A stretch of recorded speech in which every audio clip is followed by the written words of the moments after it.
En Hebreos capítulo 4, versos 12 al 16, dice la bendita y gloriosa palabra de Dios.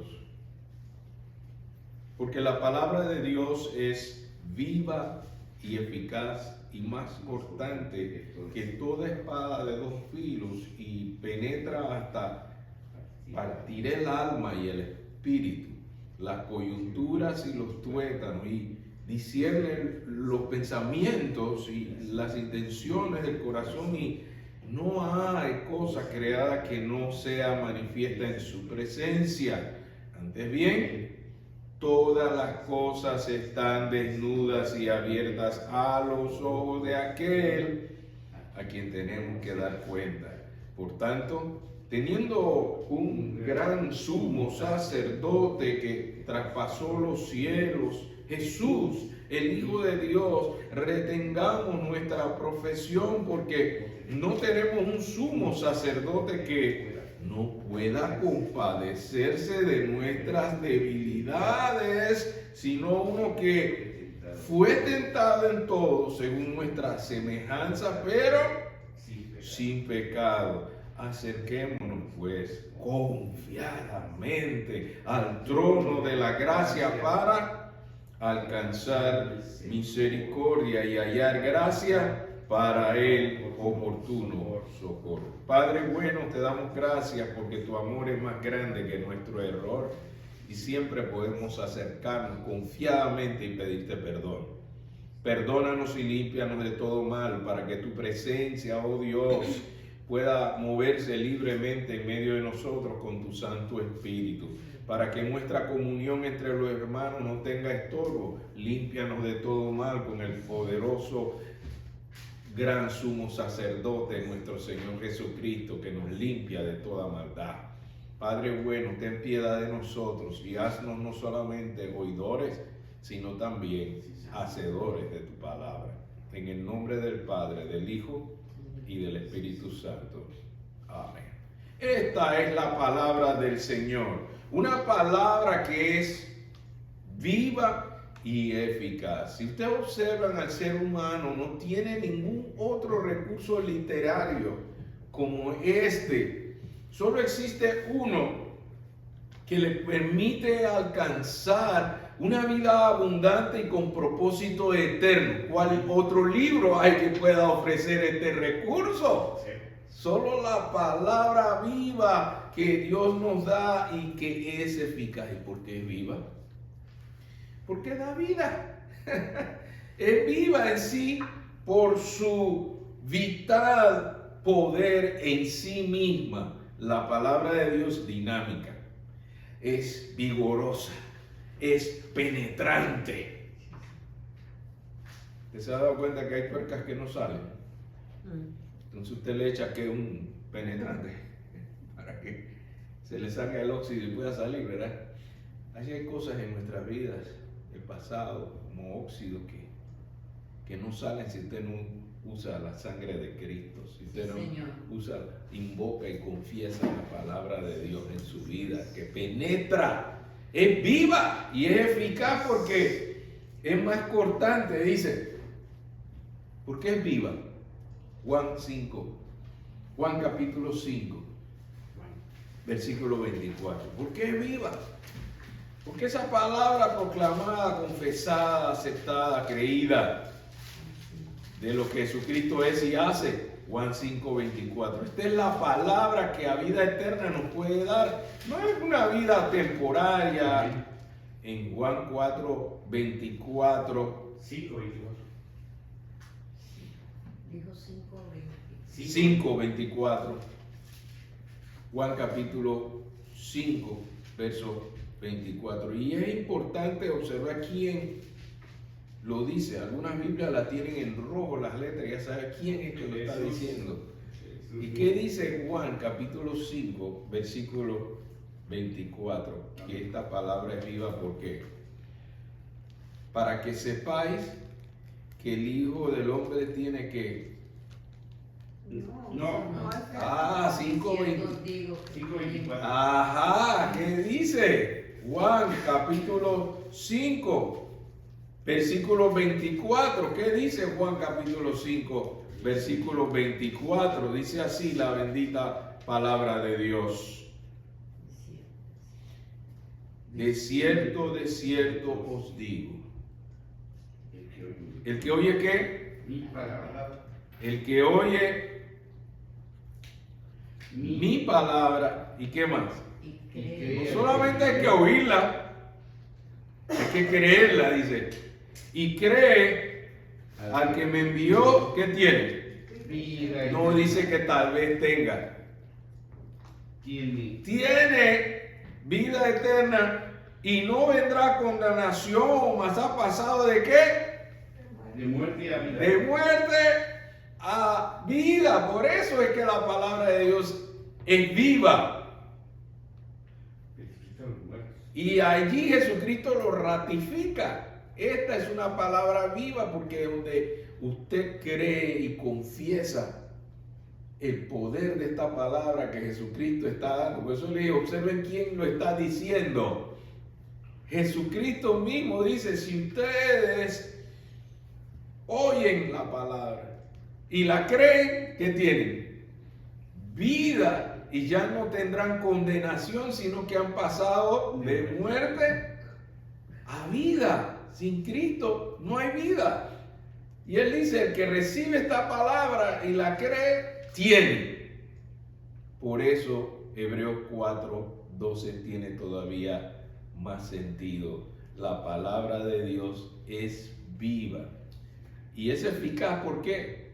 Porque hermanos, mire la determinación de Juan capítulo 5, versículo 24. Qué cosa tan eficaz que puedes declarar vida eterna.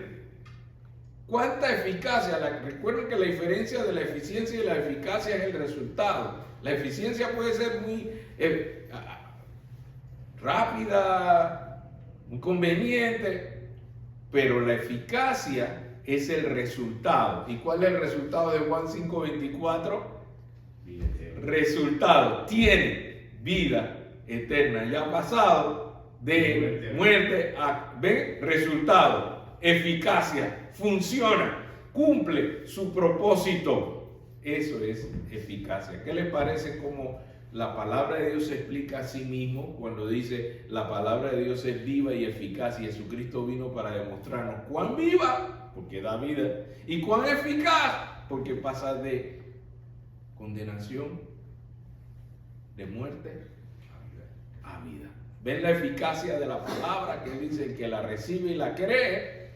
Al que me envió va a tener, no, tiene vida. ¿Qué dice Isaías 55, 10 al 11? Isaías, capítulo 55. Versículo 10 al 11. Es viva y eficaz. ¿Cómo así? Isaías 55, 10 al 11. ¿Cómo que es viva y eficaz? Un testimonio más de la palabra que sale de la boca de Dios, que es viva y eficaz. Isaías 55, 10 al 11 dice la bendita y gloriosa palabra de Dios, porque como desciende de los cielos la lluvia y la nieve y no vuelve allá, sino que riega la tierra y la hace germinar y producir y da semilla al que siembra y pan al que come, y así será mi palabra que sale de mi boca, no volverá a mí vacía, sino que hará lo que yo quiero y será prosperada en aquello para que la envíe. Ahí está la eficacia. Siempre la palabra de Dios va a cumplir su propósito. Nunca vuelve vacía, ni los que en Él confían. Va a llenar tu vida con propósito, vida abundante. Va a dar fruto, va a dar resultado. Recuerden que la eficacia tiene que ver con resultado. Por eso usted ve que en Isaías 55 habla del fruto, habla del resultado, da prosperidad en aquello para que la envíe. Eso es palabra viva y eficaz. Cuando alguien le pregunte qué quiere decir eso de palabra viva y eficaz, usted le lee Juan 5:24 y le lee Isaías 55:10 y 11. Usted dice, mira cómo la palabra te lo explica. Eso es viva y eficaz. ¿Qué les parece, amados hermanos? Sigue diciendo que además de ser dinámica y vigorosa, es penetrante. ¿Cómo así? Volviendo a Hebreos 4:17, encontramos que dice que es más cortante que... Usted sabe que la espada de dos filos corta por los dos lados. Entonces uno debe tener cuidado cuando usa la palabra de Dios. Uno no puede estar tomando la palabra de Dios para tratar de tumbarle la cabeza a otra persona, porque cuando usted hace así, ¡zas!, te puede cortar la cabeza a usted mismo. Entonces es corta por los dos lados. Eso es lo que significa la espada de dos filos. Corta por los dos lados, para allá y para acá. Así que hay que tener cuidado cuando citamos la palabra de Dios para aplicarla. Debemos empezar por aplicarla ¿dónde? Usted cuando hace el movimiento con la espada, ¿qué hace primero? La levanta, ¿verdad? Entonces ahí, aplíquela primero a su vida y luego trate de aplicarla o compartirla con otros. Esa es la doble filo, así es la palabra de Dios. ¿Y qué más se dice Hebreos 4:12? Además que tiene doble filo,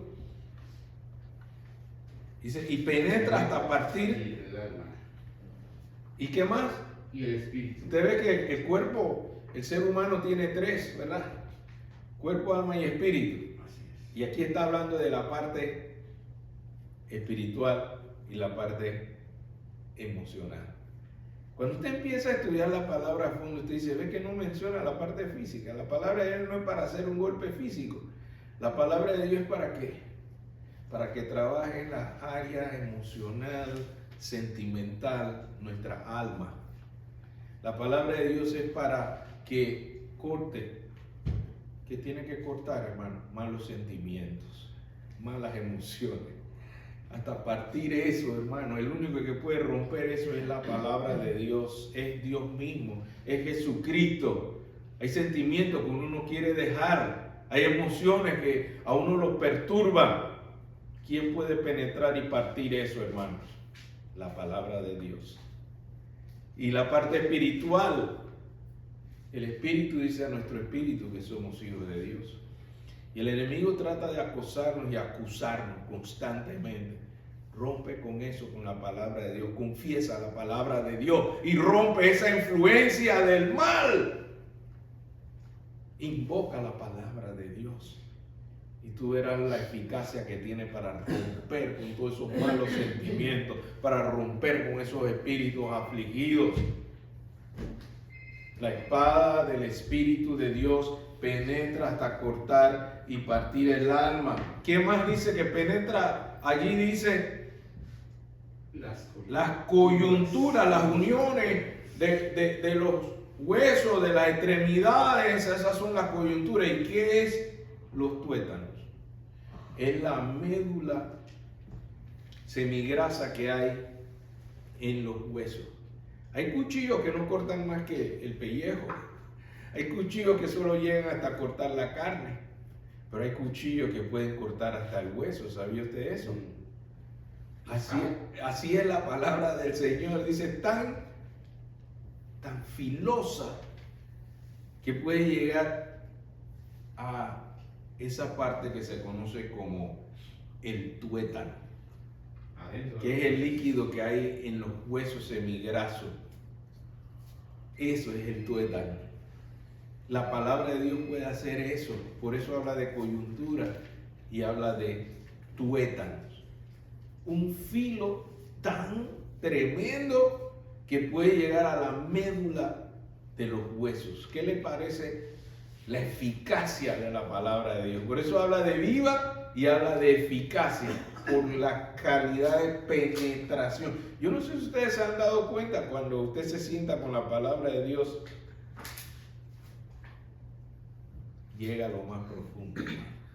¿Alguien aquí ha sentido esa experiencia cuando se sienta con la palabra de Dios, como penetra hasta lo más profundo? Así de viva y eficaz. Y sigue explicando luego en el verso 13. No solamente que llegue y parte el alma y el espíritu y penetra hasta la médula. Hay algo que hace en el verso 13, después que penetró la palabra de Dios, ¿qué hace? Dice que deja todo al descubierto.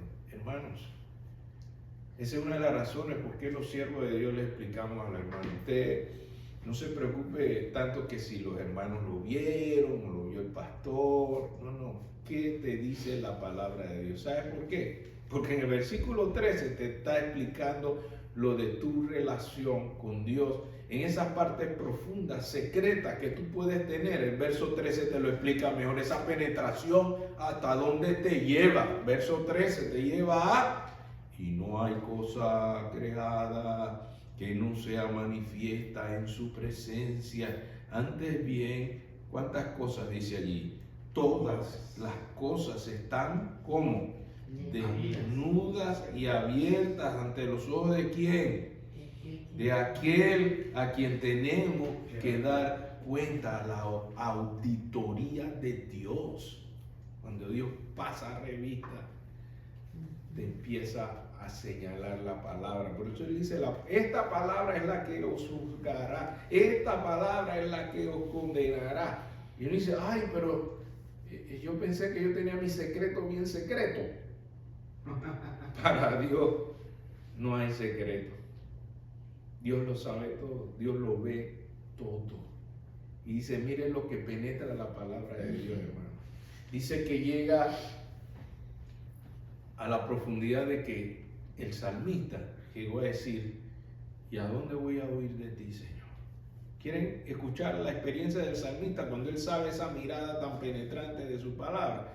En el Salmo 139, versos 7 al 12. ¿Cómo el salmista reconoce que ante aquel que tenemos que dar cuenta, no podemos escondernos ni hacernos los agentes secretos que nadie sabe quiénes somos ni dónde estamos, a dónde vamos? Dios sí sabe y lo ve todo, y así el salmista lo expresa. Salmo 139, verso 7 al 12.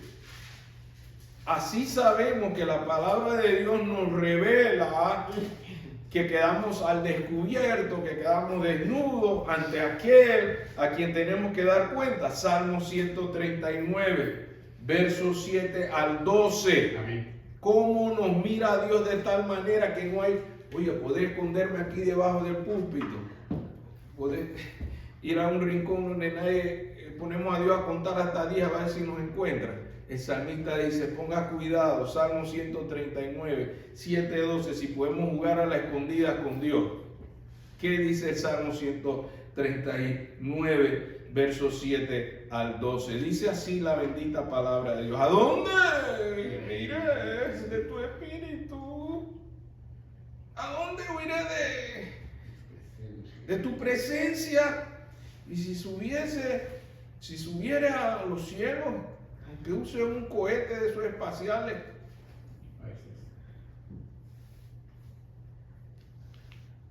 allí estás tú. Y si en el Seol hiciera mi estrado, he aquí, allí tú estás. Y si tomara alas del alba y habitar en el extremo del mar, aún allí me guiará tu mano y me asistirá tu diestra. Si dijere ciertamente las tinieblas me encubrirán, aún la noche resplandecerá alrededor de mí. Aún las tinieblas no encubren de ti, y la noche resplandece como el día. Lo mismo te son las tinieblas que la luz. ¿A dónde podré esconderme de Dios? Me podré esconder de los hermanos, me podré esconder de los pastores, pero de la presencia de Dios. Por eso Hebreos capítulo 4 nos dice, ciertamente cuando esa palabra penetra, te revela lo desnudo que estás delante de aquel que todo lo ve. Hebreos 4:13, y abiertas a los ojos de aquel a quien tenemos que dar cuenta. Mucha gente piensa que el juicio final para los inconversos no tiene nada que ver con nosotros, pero nos olvidamos que hay un tribunal de Cristo donde el Señor va a sacar las cuentas. Todo escrito en el libro de la vida, sean buenas las obras, sean malas. Pero a Él tenemos que dar cuenta. ¿Cuánto estamos conscientes que la palabra de Dios nos va indicando qué cosas le agradan a Dios, qué cosas no le agradan a Dios? Y que a Él, ante Él, con esa palabra penetrante, nuestras vidas están abiertas y desnudas. Así dice Hebreos 4:13. Y no hay cosa creada que no sea manifiesta en su presencia. Antes bien, todas las cosas están desnudas y abiertas a los ojos de aquel a quien tenemos que dar cuenta. Hermano, y después que la palabra de Dios llega, penetra hasta lo más profundo, nos hace ver cuánto le hemos fallado a Dios y que Dios lo sabe todo. Él no quiere que se quede ahí el tema con que ya estoy desnudo delante de Dios, Él sí sabe todos mis secretos y mis áreas ocultas. Ahora viene la solución. Siempre la palabra de Dios te va a señalar dónde está el problema y también te va a señalar dónde está la solución. Por eso tenemos del verso 15 al 16, del verso 14 hasta el 16. Ahora viene la solución. Ya Dios descubrió todo. Su palabra penetró, me llegó hasta lo más profundo. Quedé desnudo ante Dios con todas mis faltas y errores. Y ahí mismo dice, está la solución. Juntamente con cada tentación está la salida. Y en el verso 14 dice, por tanto, teniendo que, no algún sacerdote, no cualquier sacerdote, tenemos a quién, dice Hebreos 4:13, para resolver esa desnudez que Dios se ha dado cuenta y me ha hablado con su Espíritu Santo y me redarguye y me hace reconocer en dónde le he fallado. ¿Y qué hacemos ahora? Hebreos 4:13 dice, tenemos, por tanto, teniendo un gran sumo sacerdote. ¿Qué es la figura del gran sumo sacerdote? Era el líder espiritual por encima de todos los sacerdotes, el único que podía entrar una vez al año al lugar santísimo. Esa es la figura de quién está por nosotros ante esa desnudez, ante ese descubrimiento delante de Dios. No es cualquiera que está intercediendo por nosotros, que está sentado a la diestra de Dios. Tenemos al gran sumo sacerdote. Usted ve cómo la palabra ahí se proyecta la dimensión. Por más grande que sea el problema, más grande es el amor de Dios, más grande es el que intercede por nosotros y es llamado el gran sumo sacerdote. ¿No les parece un recurso glorioso que Dios nos da en su palabra, hermano? Cuando Él penetra, Él nos desnuda en lo que Él hemos fallado. Tenemos un gran sumo sacerdote que traspasó los cielos y le da nombre en el verso 14, por si acaso todavía no sabemos ¿y quién es ese gran sumo sacerdote? Dice que es Jesús, el Hijo de Dios.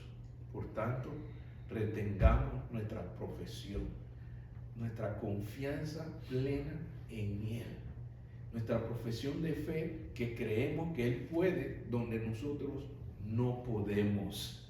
Mantengamos esa plena confianza, es lo que dice el verso 14. Claro, ya Dios ve tu problema, ya Dios vio el área a mejorar, pero no es un trabajo que tú puedes resolver tú solo. Tú tienes un gran sumo sacerdote. Ten plena confianza en Él. Mantengamos nuestra profesión de fe. Verso 15. ¿Y cuál es la capacidad de este gran sumo sacerdote? Miren, lo enfoca aquí en el verso 15. ¿Cuál es la capacidad de ese gran sumo sacerdote? Verso 15. Porque no tenemos un sumo sacerdote que no pueda compadecerse de nuestras debilidades. ¿Están viendo ustedes ahí el contraste? La palabra de Dios penetra, nos revela, nos desnuda delante de aquel que todo lo ve. ¿Y qué hacemos con eso ahora? Hay un problema con Dios, ahí mismo está la solución. El gran sumo sacerdote dice que tiene la capacidad de hacer lo que nosotros no podemos. Por eso habla de la debilidad nuestra, pero habla de lo que Él sí puede. Es que considere que no es que no pueda compadecerse. El trabajo del enemigo es que nos sintamos peor de lo que nos sentimos. Mira cuánto le ha fallado a Dios y nos acusa el acusador. Pero aquí está el gran sumo sacerdote y nos está diciendo, mira, yo sí puedo donde tú no puedes. Eso es lo que le está diciendo el verso 15. Habla de tu debilidad, pero habla de aquel gran sumo sacerdote. Claro que Él puede. Por eso dice el cántico, Él puede, yo sé que Cristo puede. ¿Cuántos creen que Él puede? Amén. Por eso está diciendo el verso 15, tenemos un sumo sacerdote que no pueda compadecerse. No tenemos un sumo sacerdote que no pueda compadecerse de nuestras debilidades. Recuerden que Dios es el Dios que se glorifica en medio de nuestras debilidades. Por eso cuando Pablo le dijo, pero quítame este aguijón que me abofetea, el Señor le dijo, bástate mi gracia. Porque Él quiere mostrar su misericordia, dándonos el perdón que no merecemos. Tenemos un sumo sacerdote que sí puede, dice, sino que es uno que fue tentado en todo, según nuestra semejanza, pero sin pecado. Solo alguien que ha vencido el pecado y la muerte puede resolver lo que nosotros no podemos en nuestra lucha diaria espiritual.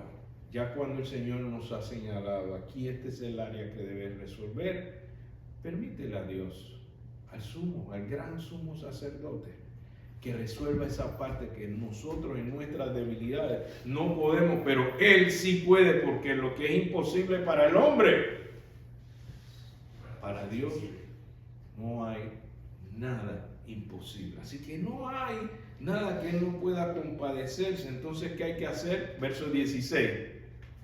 Penetró su palabra, ya vimos lo que el Señor ve y sabe en todas nuestras debilidades. Él está allí, pero hay que hacer algo, verso 16. Hermano, no es solo oír la palabra de Dios y estar de acuerdo con Dios, hay que hacer algo. Verso 16, ¿qué es lo que hay que hacer? Perdón, quedarnos ahí mirando, ay, qué bonita la palabra de Dios. Lo bonito de la palabra de Dios es lo que Dios hace en nuestra vida con su palabra. Entonces el verso 16 dice, bueno, hagamos algo al respecto, pues. Ya penetró la palabra, ya Dios nos vio tal como estamos, ya tenemos a alguien que intercede por nosotros. Y entonces, ¿qué sigue? Verso 16. Acerquémonos pues. ¿Y cómo debemos acercarnos, hermano? Yo no sé si Dios va a querer perdonarme esto, mira que le he fallado tanto. Mira que esta sí la embarré horrible. Eso, no, yo no estoy seguro que Dios pueda. El verso 16 te dice, mira, si te vas a acercar a Dios, hay que acercarnos creyendo que Él sí puede. ¿Cuántos en esta mañana creen que Dios sí puede lo que nosotros no podemos? Amén. El Señor nos está diciendo, por favor, está buena la relación, pero hagámosla más profunda. Hasta acercarnos, dice el verso 16, confiadamente al trono de la gracia, que significa recibir el regalo que no merece. Y fíjense el orden. Primero habla de la gracia. Porque el enemigo quiere que, no, tú no eres digno de estar sirviendo al Señor. Tú no eres digno de dar la clase de la escuela bíblica dominical. Tú no eres digno de predicar la palabra y repartir tratados. Tú no te lo mereces. Y entonces, ¿dónde está la gracia? Si es que tú crees que tienes algún mérito para servir al Señor. Cuando reconocemos que el mérito es de Cristo, Cuando reconocemos que es por su gracia, de gracia recibimos, ¿y qué hacemos? De gracia debemos dar. Entonces él dice, vengan, acérquense al trono de la gracia para recibir su bendición, para recibir el regalo de Dios. Y luego del trono de la gracia, ¿qué sigue? ¿Y qué dice en la palabra en Hebreos 4:16? Para alcanzar misericordia y hallar gracia para el oportuno socorro. Hermano, ¿para qué nos acercamos a Dios? Para que Él nos reciba sin merecerlo, para que Él nos perdone sin merecerlo. Su misericordia es tan grande que todavía Dios quiere perdonarnos. Aquellas áreas que pensamos que tenemos ocultos, que nadie sabe, Dios sí sabe. Y en su palabra que penetra, Él te está diciendo, Dios todo lo sabe. Acércate a su trono de gracia, pero con confianza, no dudando, porque la duda debilita. Acércate creyendo que Él puede. Dios sí puede amarme sin que yo lo merezca. Dios sí puede perdonarme, aunque lo que yo merezco es castigo. Así es la misericordia de Dios, y nos está diciendo esta mañana, mira, tú no te preocupes quién sabe, tú no te preocupes quién te está viendo. Asegúrate de que tú tienes un gran sumo sacerdote que está dispuesto a mejorar tu relación con Dios. ¿Cuántos creen en esta mañana que la palabra de Dios cumple su propósito, hermano? ¿Cuántos creen que su palabra es tan eficaz que ahora yo entiendo que lo que me toca hacer ahora es acercarme confiadamente al trono de su gracia y decirle, Señor, perdóname por esas áreas que no te he sido fiel cuando tú sigues siendo fiel? Tú mereces mi obediencia, Señor. Cuando tú me pides que yo te dé más, es porque tú me puedes capacitar para dar más. En mis debilidades, tú te puedes glorificar. ¿Cuántos en esta mañana quieren levantarse delante de Dios e invocar la gracia y la misericordia de su gran bondad? Porque su palabra nos ha hablado, porque su palabra nos ha llegado, porque su palabra me está diciendo que puedo acercarme al trono de la gracia y de su misericordia. ¿Cuántos en esta mañana se unen al clamor delante del Señor? Señor bueno, gracias por esta palabra, porque es viva, es eficaz, resuelve como solo tú lo puedes hacer. En esas áreas que nuestras debilidades nos perturban y nos hacen sentir que no somos dignos de tu amor, tu gracia todavía nos alcanza, Señor. Señor, queremos reconocer que tú lo sabes todo. ¿A dónde huiré de tu presencia? ¿A dónde puedo estar escondido que tú no estés? No hay tiniebla que tú no puedas penetrar con tu luz. Tú puedes hacer resplandecer tu rostro en medio de aún las tinieblas. Pueden parecer la noche, pueden parecer día. Tú tienes ese poder, Señor. Ilumínanos, como tu palabra es lámpara a mis pies y lumbrera a mi camino. Señor, gracias por esta palabra viva, porque sigue siendo eficaz.